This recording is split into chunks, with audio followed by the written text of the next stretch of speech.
Peer-reviewed sources. What are they and how do we find them? If you remember last week, I made a brief mention in the videos about peer-reviewed sources and said I'd talk about them more this week.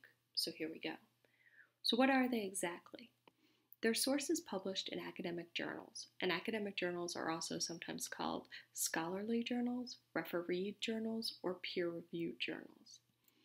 And the articles are already written by experts, but they go through an additional step where they're reviewed by other experts in that particular field before the articles are published. So not just the publishers of the journal who might not be experts in the particular topic that's being written about, but actually experts in the field.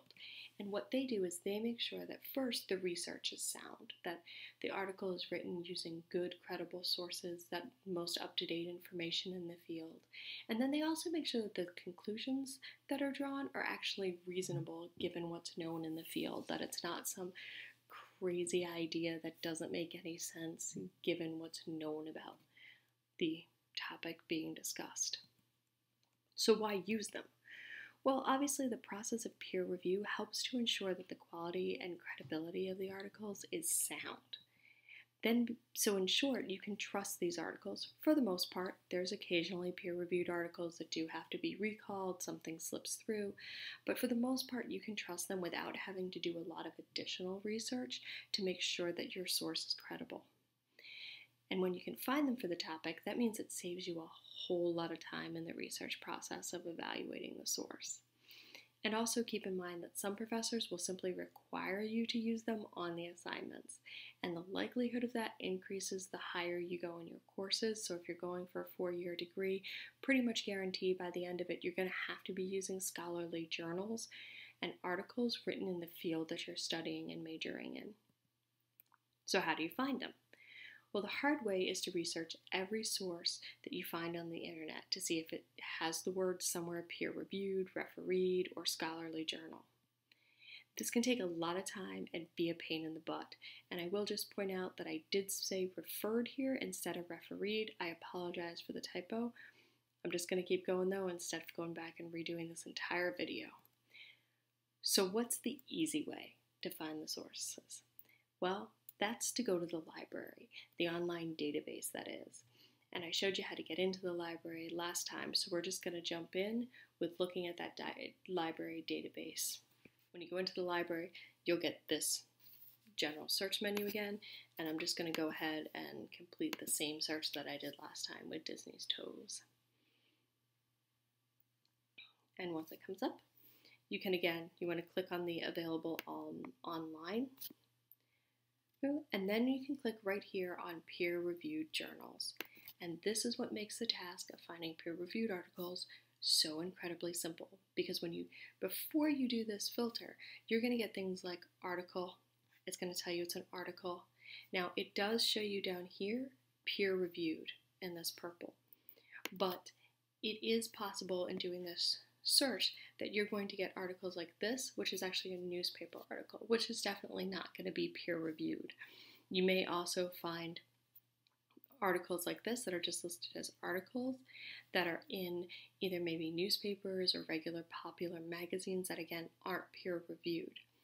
So instead of having to scroll through all of them and search for this purple little peer-reviewed icon, you can click on the peer review button over here. Click on Apply Filters down at the bottom, and now all of these 57 results that I am getting in this search are all peer-reviewed, so I don't have to think any more about it if I want to look for peer-reviewed sources. I can just skim through here as I've done before and just look for ones that seem to be connected to my research topic. And then just like before, I can email them to myself, I can print them, I can put a push pin in and save them to my list as I'm doing the research, and then I can go back through that list at the end. I can click on that, which will show me my favorites, and I may have 10 or 12 in here. Narrow it down from there with what I perhaps want to email myself or print out or whatever, but I will know that these are all peer-reviewed articles. So again, I don't have to take that additional time to do any kind of research. That one-click filter on the library database makes doing this so much easier. so that I don't have to take the time to actually research the publisher or research the journal that it came from to find out if Film History is a peer-reviewed journal or not. So, if you have any questions about peer-reviewed, please don't hesitate to ask me. I do encourage you to try it to see if you can find any peer-reviewed sources on your topic.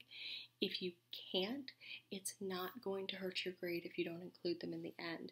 If you do find some, though, and you include them on your annotated bibliography and you identify them as peer-reviewed sources, it can actually earn you some extra credit points. If you can't find any connected to your topic, directly connected to your topic, but you still want to earn those extra credit points, you can just do a search on any topic, find a peer-reviewed article, add it to your annotated bibliography, and just make it clear in your write-ups and your paragraphs that you're not using this as part of your paper in that last paragraph where you discuss your thoughts on the article. And for more details about the annotated bibliography assignment, if you haven't watched it yet, make sure to watch that video that gives you all the details on putting that together. If you have any questions or concerns, please don't hesitate to contact me.